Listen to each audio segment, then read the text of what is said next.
Hello दोस्तों, तो स्वागत है आपका उत्तराखंड कोर्स की क्लासेस में। तो कैसे हैं आप सभी? आई होप सब बढ़िया होंगे। अब हमारे यहाँ जो चल रहा था उत्तराखंड कोर्स की तरफ से उत्तराखंड का इतिहास, कल की क्लास थोड़ी मिस रही थी, थोड़ी हेल्थ प्रॉब्लम की वजह से। अब हम फिर से क्लास को कंटिन्यू कर रहे हैं। तो हमने जो यहाँ पे चंद वंश के बारे में आपको बता दिया था, एक बार उसका फिर से रिविजन कर ले तो कैसा रहेगा?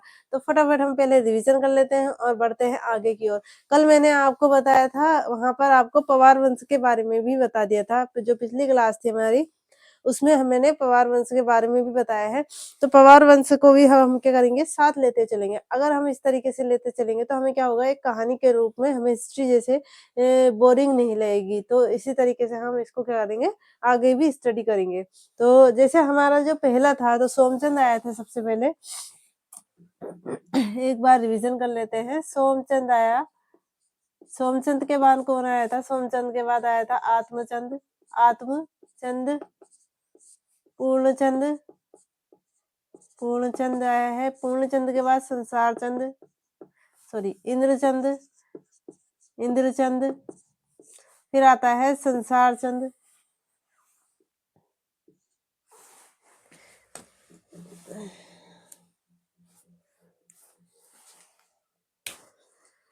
इसके बाद आता है संसार चंद। ये दिख नहीं रहा है ना इसमें, संसार चंद। और फिर आता है सुधा चंद। इसी तरह से हम सीक्वेंस से चल रहे हैं। सुधा चंद के बाद आता है हमीर चंद। हमीर चंद, हमीर चंद, हमीर चंद। फिर आता है वीणा चंद। वीणा चंद। निसंतान मृत्यु हो जाती है तो संसार चंद का पुत्र आता है, उसका नाम होता है वीरचंद। वीरचंद। तो हमारे यहाँ तक क्या हो गया था? वीरचंद हो गया था। फिर आता है रूपचंद। फिर रूपचंद के बाद आता है उद्यान चंद। उद्यान चंद। रूपचंद के बाद आता है हमारा उद्यान चंद।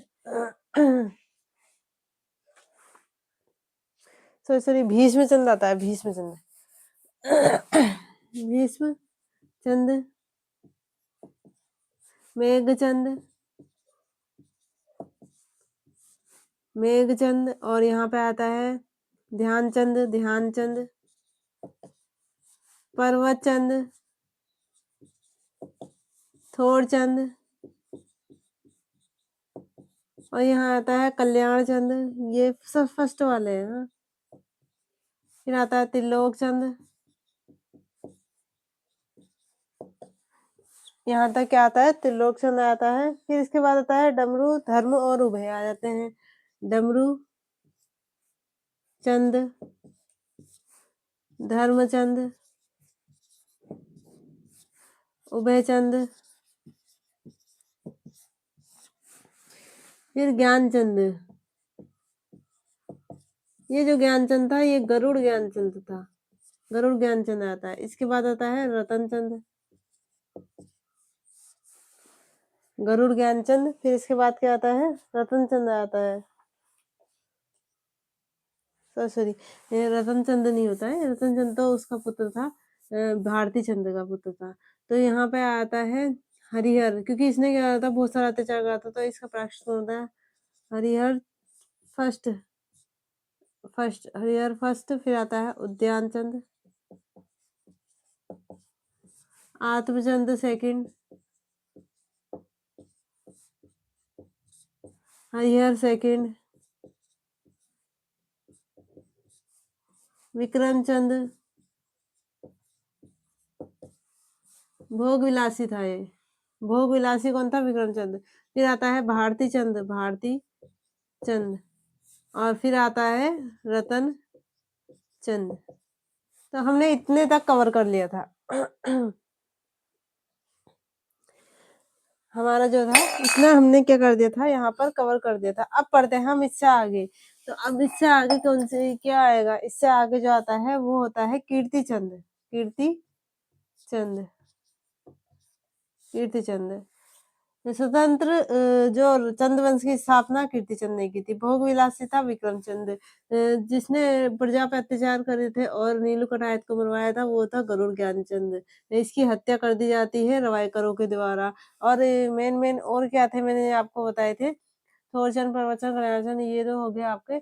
और यहाँ पे विक्रमचंद और जो हरिहर उदयनचंद होते हैं, ये करते हैं प्रायश्चित करते हैं इसके गरुड़ ज्ञानचंद के पापों का। और जो ये था रूपचंद, जो वीरचंद आता है, ये किसका पुत्र होता है? संसार चंद का पुत्र होता है। निसंतान तो मृत्यु हुई थी वीणाचंद की। सोमचंद ने क्या करे थे? स्थापना करी थी। संसार चंद ने क्या करा था? ये जो संसार चंद था, इसने रेशम उद्योग वस्त्र का उत्पादन करा था, यानी कि रेशम के जो वस्त्र बनाए जाते थे वो किसके उसमें बनाए जाते थे? इंद्रचंद के उसमें। थोड़ा गला खराब है तो थोड़ी सी वही ऐसी आ रही होगी आपको। तो इतना हमने कर दिया था। आज हमारा क्या है? कीर्तिचंद है। रतनचंद का टाइम पीरियड कहाँ से कहाँ तक था? रतनचंद का जैसे इसका टाइम पीरियड जो रहा था कितने तक रहा था? 60 तक रहा, यानी कि इसने बना दिया था। अब जब यहाँ पे 1400 यानी कि 1488 तक 1488 तक ये रहता है, 1450 से 1450 से 1488 तक रहता है। तो इसके बाद जो आता है वो इसका पुत्र आता है 1488 से 1488 से 1503 तक 1503 तक। तो ये हम आज पढ़ेंगे कीर्तिचंद के बारे में। कीर्तिचंद तो क्या था कि मैंने आपको पवार शासक के बारे में बताया था पिछली क्लासेस में, जिसमें मैंने बता दिया था कि वहां पे किसने स्थापना करी थी। तो कनकपाल क्या था? पवार वंश का संस्थापक था। उसके बाद के जो थे शासकों का नाम नहीं था, तो बीच में जो है उनके शासकों का नाम नहीं आता है। इसके बाद जो आता है, जो 52 गढ़ों को जीतता है, अजयपाल। तो अजयपाल का जो टाइम पीरियड होता है वो कीर्तिचंद के साथ होता है। तो हम संध और पवार दोनों को ही साथ लेते हुए चलेंगे और इनके युद्धों के बारे में करेंगे और शासन प्रशासन की बात करेंगे। तो चलते हैं हमारा चंद वंश की ओर।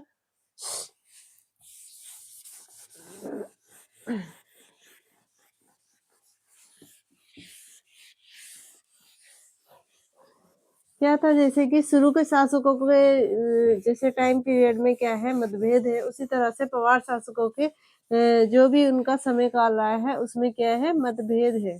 तो इसलिए क्या है? क्लियर नहीं लिखा जा चुका है। जैसे अजयपाल का भी कहीं आप देखेंगे 1300 के समथिंग है, कहीं 1500 के समथिंग है उसका शासन। तो ये था कि वो 37वें नंबर का शासक था। तो 37वें नंबर का शासक पवार शासक, यहाँ पे लिख देती हूँ मैं पवार शासक, पवार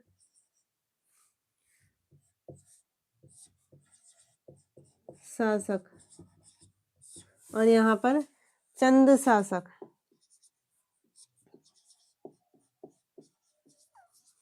ये कर रहे हैं हम दोनों एक साथ करेंगे। अब यहाँ पे देखिए कि किस तरीके से हुआ था। तो पवार शासक की बात करें तो यहाँ पवार शासक का क्या नाम होगा? अजयपाल होगा। जो पवार शासक था उसका नाम क्या है? अजयपाल है। यहाँ पर अजय सब एक साथ लेते चलेंगे तो क्या होगा कि हमें मजा आएगा। यहाँ पर अजयपाल, अजयपाल आता है। कितने नंबर का होता है शासक? ये 23वें 37वें। इसके जो है टाइम पीरियड में थोड़ा मतभेद है। तो एक्चुअली सही टाइम पीरियड कहीं पर 1490 में स्टार्टिंग बताई है, कहीं पे 1500 में इसकी स्टार्टिंग बताई है। तो ये 37वें नंबर का शासक था है। और चंद वंश की बात करें तो यहाँ पे कौन सा शासक आता है? कीर्तिचंद आता है।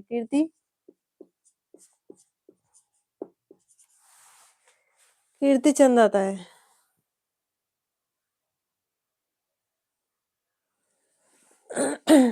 कीर्तिचंद का शासन होता है यहाँ पर। किसका? कीर्तिचंद का। टाइम पीरियड इसका जो है हमें एक्चुअली पता है, तो इसके साथ में है तो टाइम पीरियड इसका ही होगा। लेकिन ये इसी के टाइम का होगा, मतलब 1400 के आसपास ही होगा। लेकिन क्या है कि जो इसका स्टार्टिंग और लास्ट पॉइंट है वो नहीं पता है। तो आप इसके आसपास की जो भी आता है टाइम पीरियड में, तो वहां पे आप टिक कर सकते हैं। तो इसका जो टाइम पीरियड था वो था 1488 से 1503 तक। 1503 तक। तो यहाँ पे बना लेते हैं हम उत्तराखंड का मैप।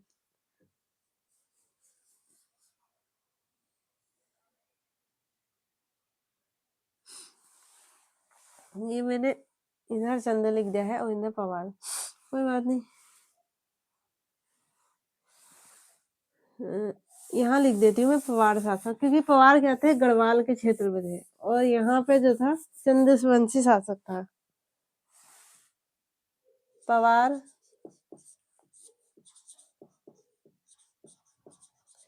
शासक, और ये हो जाएगा चंद शासक। यहाँ आ जाएगा अजयपाल। अजयपाल का टाइम पीरियड अगर बात करें तो 1500 के आसपास ही मानेंगे, 1490 1500 के आसपास है। तो इसका टाइम पीरियड मैं लिख लेती हूँ, इससे बढ़िया तो 1490 लिख देती हूँ। इसने मतलब जब आया था, और 37वें नंबर का था, 37वें नंबर का था ये शासक है। तो 37वें नंबर का शासक था। और यहाँ पर बात करें तो यहाँ जो आता है वो आता है कीर्तिचंद आता है। कीर्तिचंद, लाइटिंग को थोड़ी प्रॉब्लम है तो यहाँ पे लाइट जल और बुझ रही है। कीर्तिचंद जो है 1488 से 1503 तक आता है। ये हो गया है, ये हो गया। अब क्या था, ये हमारा उत्तराखंड है सपोज।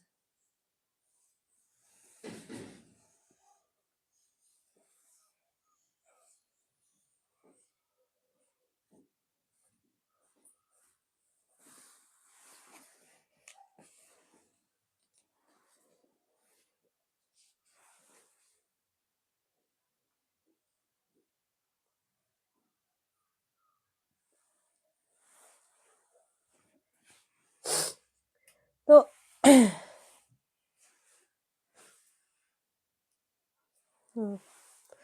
तो यहाँ पर था हमारा कुमाऊं वाला एरिया।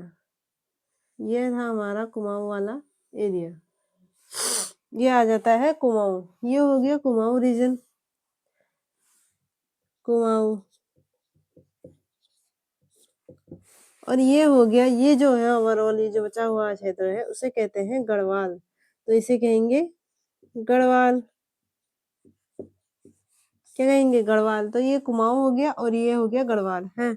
अब यहाँ पर जो था, यहाँ पर आपने पिछली कक्षा में पढ़ा होगा कि जो चांद भानु प्रताप था, भानु प्रताप था, उस भानु प्रताप यानी कि चांदपुर गढ़ी, चांदपुर गढ़ी, चांदपुर गढ़ी में इन्होंने क्या रखा था, अपनी शासन की नींव रखी थी। जबकि सोमचंद ने यहाँ चंपावत के आसपास यानी कि कहाँ, काली कुमाऊं, काली कुमाऊं से यहाँ पे नींव रखी थी। अब इनका क्या था, शासन प्रशासन फैल रहा था। तो यहाँ पर जब शासन प्रशासन फैल रहा था तो इन्होंने क्या है, बहुत सारे क्षेत्रों को जीत लिया था, जिसमें कीर्तिचंद जो होता है, कीर्तिचंद भी अपने राज्य विस्तार को बढ़ाता है और यहाँ अजयपाल भी अपने राज्य विस्तार को बढ़ाता है।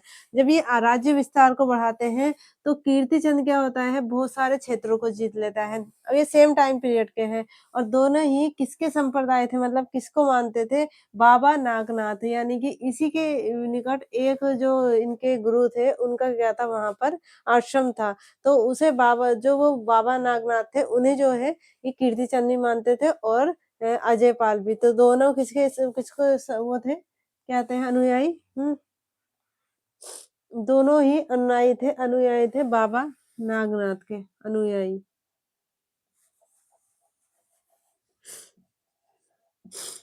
अनुयायी किसके थे, बाबा नागनाथ के।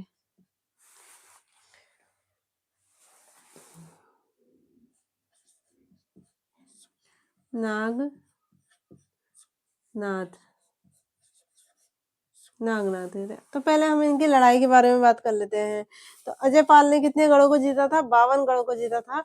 और इसने क्या करा था, अपने क्षेत्र का विस्तार करा था। इसने जो था, अजयपाल की बात करें तो अजयपाल जो है मैं बाद में करूंगी, पहले हम चंद्रवंश का देख लेते हैं। तो चंद्रवंश में जो था, चंद्रवंशी शासक था, इसने राज्य विस्तार को आगे बढ़ा दिया। अब क्या था, ये वाला क्षेत्र भी जीत चुके थे, यहाँ वाले भी जीत चुके थे, ये वाला भी जीत ही चुके थे, लगभग सब क्षेत्र को जीत चुके थे।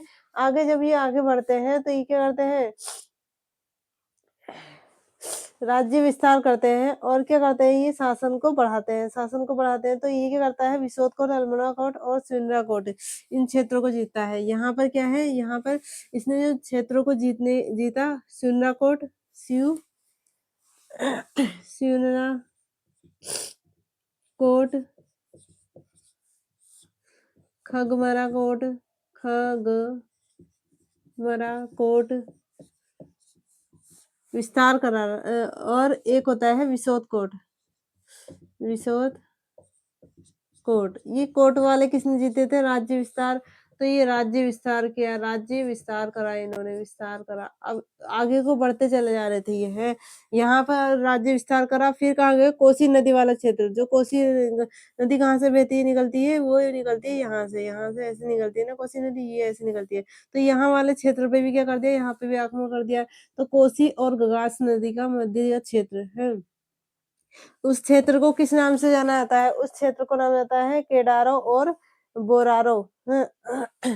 केडारो, के डारो व बोरारो।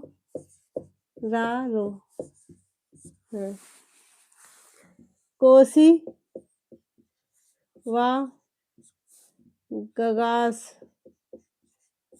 का मध्य क्षेत्र ये है। यहाँ पर क्या करा था?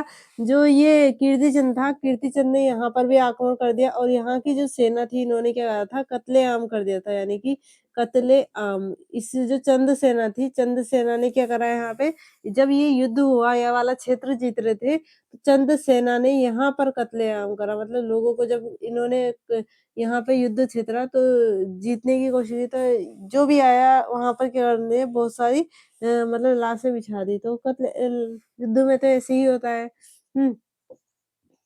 तो सबसे ज्यादा जन सेना ने क्या करी थी? यहाँ पे जीत हासिल करी थी, जीत हासिल करी थी। उसके बाद ये आगे बढ़ता गया, आगे बढ़ता गया, ये मतलब आगे बढ़ता गया। यहाँ पे पवार शासक जो चल रहा था, पवार शासक ने कितने गढ़ों को जीता था? 52 गढ़ों को जीता था, 52 गढ़ों को जीता। इसने 52 गढ़ों को जीता। इसी के कारण क्या क्षेत्र का क्या नाम पड़ा? गढ़वाल क्षेत्र पड़ गया। गढ़वाल, गढ़वाल, गढ़वाल। इसलिए इसका नाम क्या पड़ा? गढ़वाल पड़ा, गढ़वाल। अब ये जो 52 गढ़ थे, इसके बारे में बात कर रहे हैं तो देखते हैं यहाँ पे 52 गढ़ों की बात। तो 52 गढ़ों में कौन कौन से जो थे? एक तो आपका आता है, कुछ कुछ क्षेत्र थे जिनकी बात आती है। तो 52 गढ़ों में वो कौन कौन से क्षेत्र थे जिसमें इसने जीता था? उसने करा था लंगूरगढ़। 42 गढ़ अलग थे, 42 अलग हो गए। अब 10 में जो आते हैं लंगूरगढ़, गुजरूगढ़,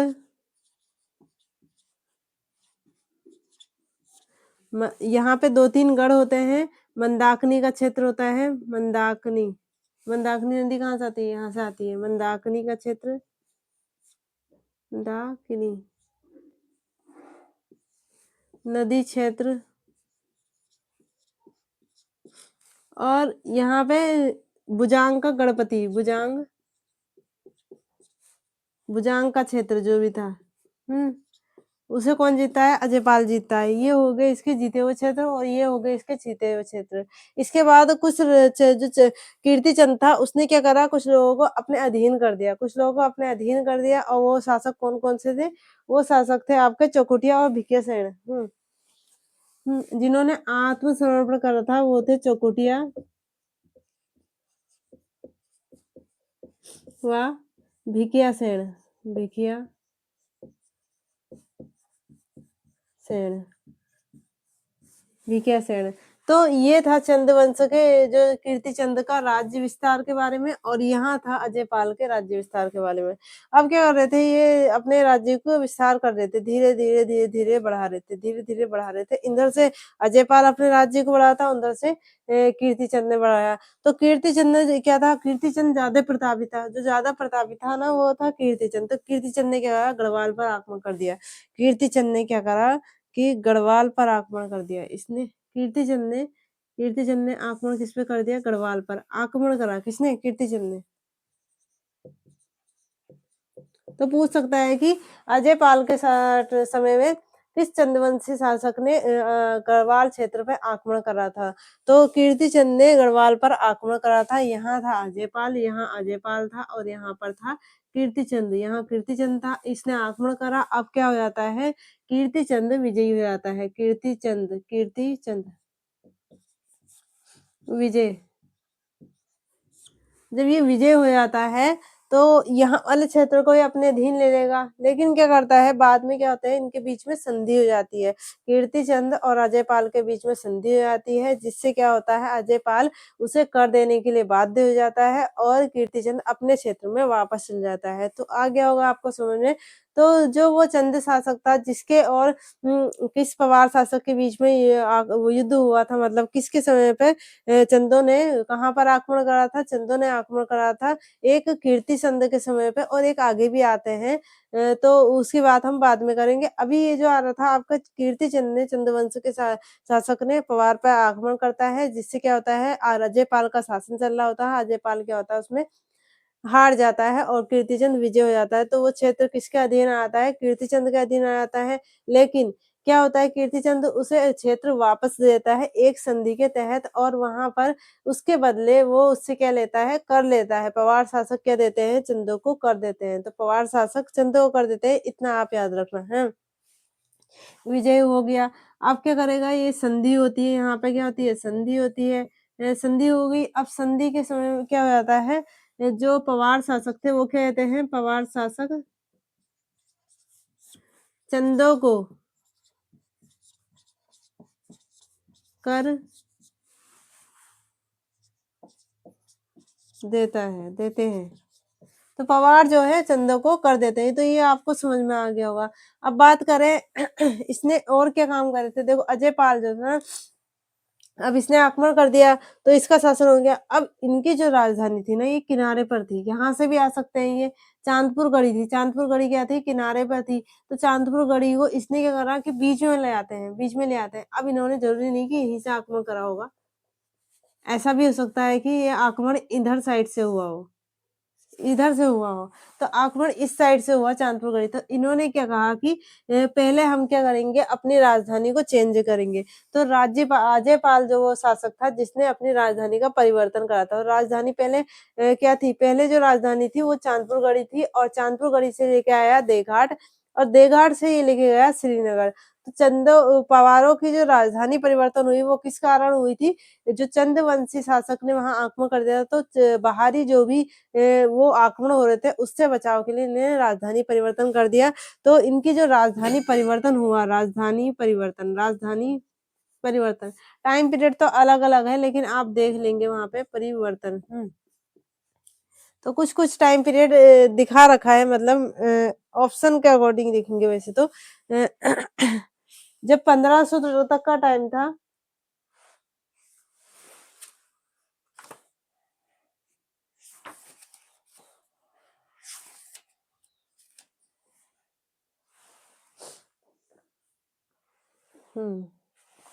जब 1500 शुरू से कहाँ तक रही, 1500 तक की राजधानी रही। अब इसका ये आ गया था पहले ही। तो 1500 तक जो राजधानी थी वो क्या थी, चांदपुर गढ़ी थी। चांदपुर गढ़ी, चांदपुर गढ़ी, चांदपुर गढ़ी रही। फिर इसके बाद क्या होती है, राजधानी परिवर्तित हो जाती है। तो कहाँ हो जाती है, ये जो 1500 से 1512 तक, 12 तक राजधानी कहाँ रही थी, ये जो हो गई थी देवलगढ़ में हो गई थी स्थानांतरित, देवलगढ़ में हो गई थी। देवलगढ़ में हो गई थी। और इसके बाद जो राजधानी परिवर्तित हुई, ये इन्होंने कहाँ कर दी, श्रीनगर में। पहले सोचा कि यहाँ करते हैं, फिर सोचा वहां। तो 2 बार राजधानी परिवर्तन हुआ है। ये हुआ है 1512 से, 12 से जब लास्ट तक पवार शासक रहते हैं, तो इनकी राजधानी, और ब्रिटिश काल भी आता है तो राजधानी कहाँ रहती है, श्रीनगर ही रहती है, श्रीनगर। तो पूछ देंगे चंदों की राजधानी का, अभी चंदों की राजधानी परिवर्तन भी होगी, वो होगी बाद में। अभी जो हो रही है, पवार की राजधानी परिवर्तन हो रही है। तो अजयपाल के टाइम पर राजधानी परिवर्तन हुई थी, चांदपुर गढ़ी से देवलगढ़, देवलगढ़ से श्रीनगर तक। तो ये आपको समझ में आ गया होगा।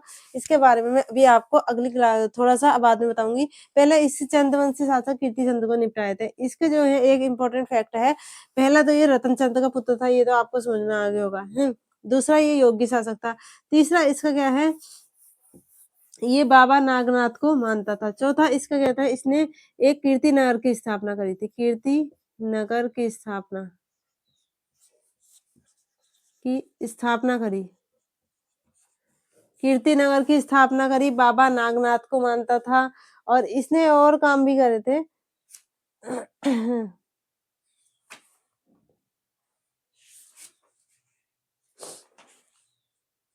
कुछ हिस्सों को जीत लिया था यहाँ के, बाकी इसका कुछ खास नहीं है। अब आते हैं अजयपाल के बारे में। तो ये हो गया कीर्तिचंद का यहाँ पे कंप्लीट। तो कीर्तिचंद को हमने यहाँ पे कर दिया। अब देखते हैं अजयपाल। तो अजयपाल ने 52 गढ़ों को जीता था। यहाँ राजधानी ये जो आ जाएंगे, मैं इसको नोट्स में मेंशन कर दूंगी जो 52 गढ़ों के नाम थे। इतना आप याद करेंगे, 42 गढ़ एक साथ थे, उनको जीतला। फिर लंगूरगढ़, गुजरूगढ़, मंदारगढ़, ये वाले क्षेत्रों को इसने जीत लिया था। राजधानी परिवर्तन किसने करा था? अजयपाल ने करा था। इसने क्या करा था? राजप्रसाद का निर्माण भी करा था। अब इसको क्या कर देती हूँ, यहाँ से मिटा देती हूँ इसको।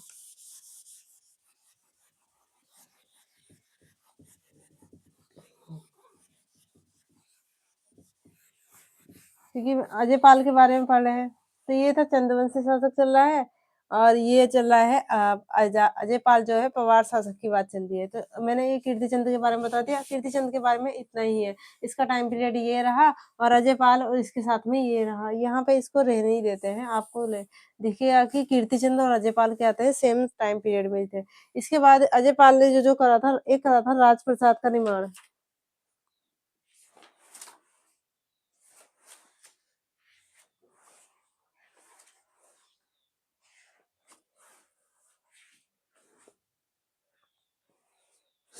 इसने क्या करा था? इसके और काम क्या थे? राजप्रसाद निर्माण, राजप्रसाद निर्माण, राजप्रसाद का निर्माण दिखाया था। राजप्रसाद में क्या थे? 3 तरह की चीजें थी। एक तो था दरवाजे में खुली आकृतियां थी, सुरंग बनी थी, और उसमें उद्यान था। तो 3 तरह के इसके भाग थे राजप्रसाद जो बनाया गया था। राजप्रसाद जैसे कुछ किला टाइप का होगा। तो राजप्रसाद का निर्माण करा था। इसमें सुरंग थी जो कहाँ तक जाती थी? जो सुरंग थी वो जाती थी अलकनंदा नदी तक, अलकनंदा तक, अलकनंदा नदी तक जाती थी। दूसरा इसमें क्या थे? उद्यान थे, उद्यान थे। उद्यान यानी कि बाग बगीचे थे। और तीसरा जो थे, यहाँ पे दरवाजों में आकृतियां बनी थी, आकृतियां बनी थी। तो दरवाजों में आकृतियां बनी थी, और ये था। अब ये राजप्रसाद क्या होता है ना, कि एक टाइम पे क्या आता है, जहाँ पे क्या होता है कि भूकंप आता है। तो भूकंप जब आया तो राजप्रसाद क्या हो गया था? ध्वस्त हो गया था। तो भूकंप जब आया गढ़वाल क्षेत्र में, वो आया था 1803 में। 1803 में क्या आता है? भूकंप आता है। इसके कारण क्या होता है? ये जो राजप्रसाद है ये ध्वस्त हो जाता है, ध्वस्त हो जाता है। इस इसके टाइम पर क्या होता है? इसने राजप्रसाद का निर्माण करवाया था, जो 3 भागों में था, जिसमें मतलब इसमें 3-3 मुख्य चीजें जो थी, एक सुरंग थी, उद्यान थे, और दरवाजे थे।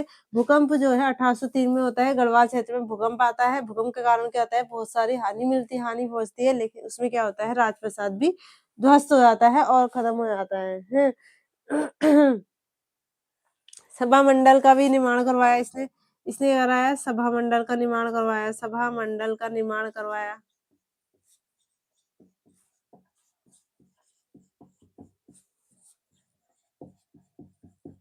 सभा मंडल का निर्माण करवाया। राज राजेश्वरी और यंत्र, राज्य राजेश्वरी के यंत्र भी स्थापना की।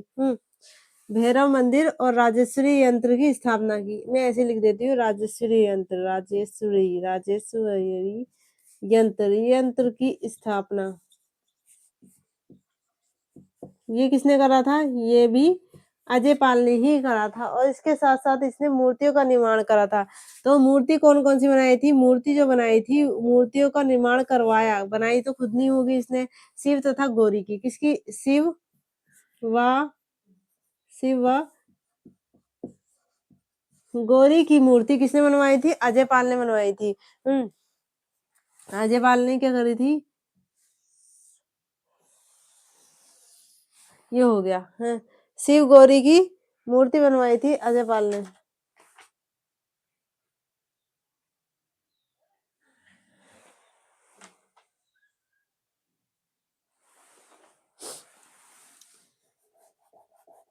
अजयपाल ने बनाई थी। ये भी बाबा नागनाथ को मानता था। और ये शिव गौरी की क्या थी मूर्ति बनाई थी किसने? अजयपाल ने। अब इसके समय में क्या था महत्वपूर्ण जो था ये था कि इससे शासन प्रशासन किस तरह से होता था, इतना मैं मिटा देती हूँ यहाँ का। तो ये शिव गौरी की मूर्ति किसने? अजय गेवाल ने बनाई थी और बाकी ये मैंने आपको बता दिया है। अब आगे देखते हैं, तो आगे की बात क्या आई थी अजयपाल के बारे में।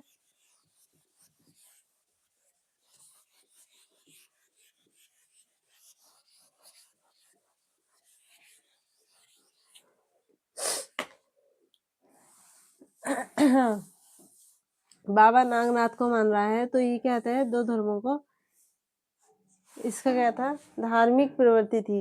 एक ये ब्राह्मण संप्रदाय का भी था और दूसरा नाग संप्रदाय का भी था। ब्राह्मण संप्रदाय और दूसरा नाथ संप्रदाय।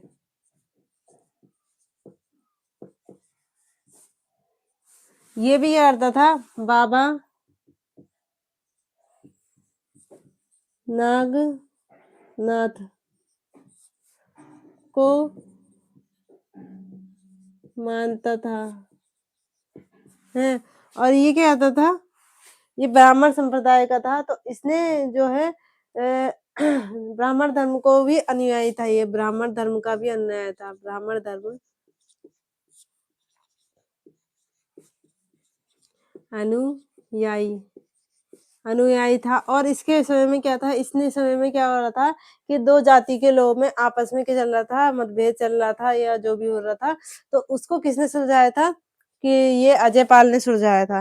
तो ये आया था ब्राह्मण जो क्षत्रिय विवाद चल रहा था, कौन सा विवाद सुलझाया इसने? विवाद सुलझाया। विवाद सुलझाया किसने सुलझाया था? अजयपाल ने। अजयपाल ने, वो था ब्राह्मण।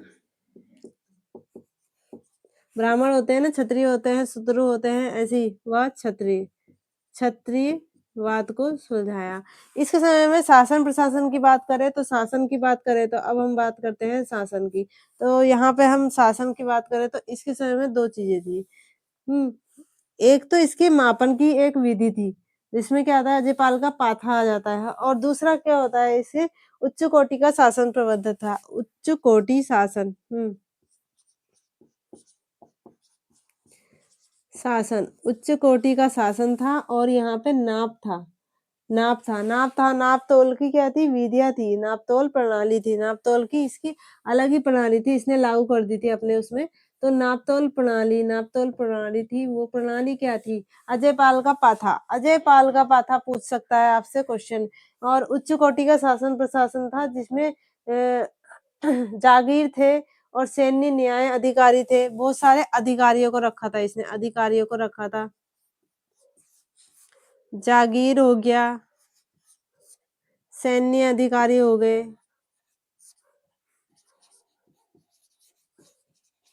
ये कब था? अजयपाल के टाइम पीरियड में था। यहाँ पर जो आता है वो आता है अजयपाल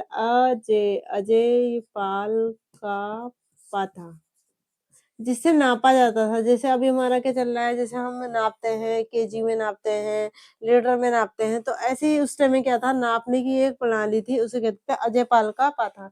अजयपाल का पाथा तो इससे क्या वहां पे आता था, तरल पदार्थों को नापते थे। तरल पदार्थ जब ये हमारा लीटर चलता है ना, तो 2 किलो तरल पदार्थ में क्या होंगे? तरल पदार्थ में आते हैं घी तो हमारा केजी में ही नापा जाता है ना। जैसे कि घी नापा जाता है, तेल नापा जाता है, ऐसे नापा जाता है ना। तो यहाँ पे 2 केजी इक्वल टू 1 पाथा। ये था अजयपाल का पाथा। तो इतना था हमारा अजयपाल के रिलेटेड। और यहाँ कीर्तिचंद का, तो अब आप भूलेंगे नहीं कि किसके समय पे कौन सा शासन था। तो चंद्रवंशी शासन हमारा हो रहा है, और चंद्रवंश के साथ साथ हम पवार को भी यहाँ पे लेके आ रहे हैं। तो पवार और चंदो को आपस में भिड़ाएंगे और यहाँ पे क्लास को अच्छी तरह से कवर करेंगे। तो इतना आपको समझ में आ गया होगा आई होप। और आगे की क्लासेस को आप देखते रहिए। मिलते हैं नेक्स्ट क्लास में।